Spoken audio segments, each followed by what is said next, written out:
The Great Hedgehog Race. Deep in the heart of Cloverwood Forest, the sun rose over a bustling scene.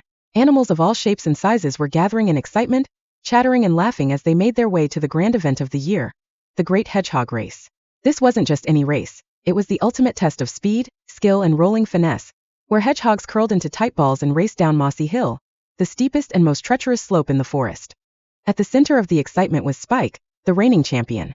Spike had won the race 5 years in a row, and he was known for his unmatched speed and impeccable technique. His shiny coat, polished quills and confident smirk made him a favorite among the crowd. "Who's going to stop me this year?" he boasted, flexing his tiny paws for the cameras, well, mostly for the squirrels sketching the event. But among the contestants stood Prickles, a scrappy, slightly awkward hedgehog who had never won a single race. Prickles was known for his clumsy rolling and frequent mishaps, but this year, he was determined to prove himself. He had been secretly practicing every day, rolling down hillsides, dodging rocks, and even timing himself with the help of his best friend, a mischievous squirrel named Nutty. "You've got this, Prickles," Nutty whispered as he handed him a shiny acorn for luck. "Just remember, it's not all about speed. Sometimes the path less traveled is the one that wins the race." Prickles nodded, though he wasn't entirely sure what Nutty meant. He glanced over at Spike, who was polishing his quills with a smug grin. "Ready to lose again, Prickles?" Spike teased. "We'll see about that," Prickles shot back, though his voice wavered just a little.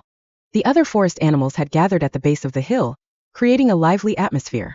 Rabbits waved tiny banners that read, "Go Spike!" and "Team Prickles." A group of squirrels had climbed a tree to ring acorn bells, and a family of owls perched above, ready to provide commentary. "Contestants, take your positions," called Barkley, the old badger who had officiated the race for decades. The hedgehogs lined up at the top of Mossy Hill, their quills shimmering in the sunlight.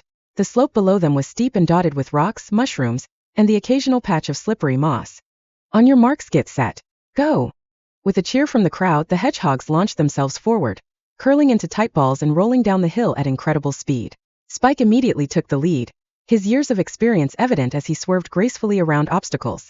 Behind him, Prickles wobbled and bounced, struggling to keep a straight path. Halfway down the hill, disaster struck for Prickles. He hit a patch of mushrooms, and instead of rolling over them, he was launched into the air with a loud boing. The crowd gasped as he disappeared into a pile of leaves at the side of the hill. Spike laughed as he sped past. "Better luck next year, Prickles," he called, confident that victory was already his. But Prickles wasn't ready to give up. As he unrolled himself from the leaves, brushing twigs off his quills, he noticed something unusual. A narrow, winding path hidden behind a row of bushes. It wasn't part of the main course, but it seemed to lead down the hill. Prickles hesitated for a moment, then remembered Nutty's advice. "The path less traveled," he murmured. "Why not?" Meanwhile, Spike was busy showing off for the crowd, doing spins and flips as he rolled. "They should call this the Spike Show," he declared loudly, earning cheers and applause from his fans. But in his excitement, he failed to notice a large rock in his path. Bam! Spike crashed into the rock and went flying into a muddy puddle. He spluttered as he emerged, covered in muck and looking less like a champion and more like a soggy ball of twigs. At the same time, Prickles was navigating the secret path. It was narrow and bumpy, with twists and turns that made it difficult to roll smoothly. But Prickles was determined. He focused on keeping his balance, dodging roots and stones, and using his claws to push himself forward when the path got too steep. Back on the main course, Spike regained his momentum and approached the finish line, confident that no one was ahead of him. He uncurled himself and raised his arms in triumph as he rolled across the line. "Another victory for Spike," he shouted. But the crowd wasn't cheering for Spike. Instead, they were going wild, clapping and stomping their feet. Spike turned around, confused, and saw Prickles standing proudly at the finish line. Leaves stuck in his quills but a big grin on his face. "What?" Spike gasped. "How did you?" The owls announced the winner with great fanfare. "Ladies and gentlemen, the champion of this year's Great Hedgehog Race, Prickles." Spike stared in disbelief. But that's impossible. I didn't see you pass me." Prickles chuckled and shrugged. "Sometimes the path less traveled is the fastest one," he said, repeating Nutty's advice. The crowd lifted Prickles onto their shoulders, celebrating his unexpected victory. Even Spike, though annoyed, had to admit, "You got lucky this time, Prickles. But next year, no shortcuts." Prickles smiled and winked. "We'll see about that."